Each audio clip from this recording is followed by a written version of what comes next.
മലപ്പുറത്ത് കൂരിയാടിന് പിന്നാലെ തലപ്പാറയിലും ദേശീയപാതയിൽ വിള്ളൽ. കൂരിയാടിൽ ദേശീയപാത ഇടിയാൻ കാരണം മഴയും വയലിലുണ്ടായ സമ്മർദ്ദവുമെന്ന് പ്രാഥമിക വിലയിരുത്തൽ. 3 അംഗ വിദഗ്ധ സംഘം നാളെ പരിശോധിക്കും. ദേശീയപാത അതോറിറ്റിയുമായി ചർച്ച നടത്തുമെന്ന് മുഖ്യമന്ത്രി. നിർമ്മാണത്തിലെ അശാസ്ത്രീയത നേരത്തെ ചൂണ്ടിക്കാട്ടിയിരുന്നുവെന്ന് പി.കെ. കുഞ്ഞാലിക്കുട്ടി.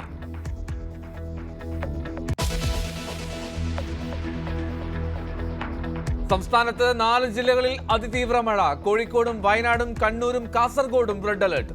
പത്തനംതിട്ടയിൽ തോട്ടിൽ മീൻ പിടിക്കാൻ പോയ യുവാവിന്റെ മൃതദേഹം കണ്ടെത്തി. അട്ടപ്പാടി ചുരത്തിൽ മണ്ണിടിഞ്ഞു. കണ്ണൂർ താഴെച്ചൊവ്വയിൽ വീടുകളിൽ വെള്ളം കയറി.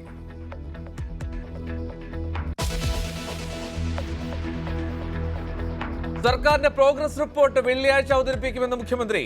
ലക്ഷ്യം ഭവനരഹിതരില്ലാത്ത കേരളം.